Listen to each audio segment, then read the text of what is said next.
Friends, நம்ம எல்லாம் பெரிய பெரிய விஷயங்கள் செய்யறதுல தான் பிஸியா இருப்போம். பெரிய பெரிய விஷயங்கள் செய்யறதுல தான் கவனம் செலுத்துவோம். சின்ன சின்ன விஷயங்களை நம்ம இக்னோர் பண்ணுவோம். பட் சில சின்ன சின்ன விஷயங்களுக்கு பின்னால மிகப்பெரிய ஒரு எஃபர்ட் இருக்கும். அதுக்கு பின்னால ஒரு இன்வெஸ்ட் இருக்கும். அதுக்கு பின்னால ஒரு ஐடியாலஜி இருக்கும். அது ஒரு காரணத்துக்கு வேண்டி தான் உருவாக்கி இருப்பாங்க. பட் நம்ம அதை ஒரு பொருட்டாட்டே கணக்காக்க மாட்டோம். நம்ம அதை அப்படி இக்னோர் பண்ணுவோம். அப்படி ஒரு சின்ன விஷயம், நம்ம எல்லாம் இக்னோர் பண்ற ஒரு சின்ன விஷயத்தை பத்தி தான் இந்த வீடியோல நம்ம பார்க்க போறோம். நம்ம ஒவ்வொரு வழிபாட்டு ஸ்தலத்திலையும் பார்த்திருப்போம், செருப்பு வைக்கிறதுக்கு வேண்டிட்டு ஒரு மிகப்பெரிய ஸ்டாண்ட் வச்சிருப்பாங்க.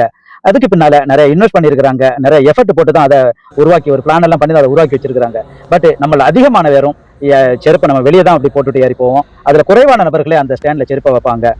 அது எதுக்காக வேண்டி உருவாக்கி வச்சிருக்காங்கன்னாக்கா, வயதான ஆட்கள், சின்ன பிள்ளைங்க, பெரியவங்க யாருமே பள்ளிக்குள்ளால போகும்போது அவங்க எந்த ஒரு தடங்கள் இல்லாம, நிறைய பேர் வீல் சேர்ல வருவாங்க, அவங்கள எந்த வித தடங்கள் இல்லாம பள்ளிக்குள்ளால போகிறதுக்கு வேண்டிட்டு தான், அதுவும் இல்லாம சுத்தமா இருக்கும், அந்த பள்ளியுடைய முன்பக்கம் சுத்தமா இருக்குங்கிறது அந்த ஸ்டாண்ட் வச்சிருக்கிறது. பட் நம்ம அதிகமான பேர் நம்ம இக்னோர் பண்ணிட்டு அப்படி செருப்பை கழட்டி போட்டு அவசரமா ஏறி போயிடுவோம். Please take care. Next time உங்களது காலனியை அந்த கரெக்டான அந்த ஸ்டாண்ட்ல வச்சுட்டு நீங்க பள்ளிக்குள்ளால போங்க. சில சின்ன சின்ன விஷயங்கள்ல நம்ம கவனம் செலுத்தி அதை முறையா செய்தோம்னாக்கா, பெரிய பெரிய விஷயங்கள்லாம் நம்மளை அறியாமலே ஆட்டோமேட்டிக்காவே அதுவாகவே நடக்கும். தேங்க்யூ.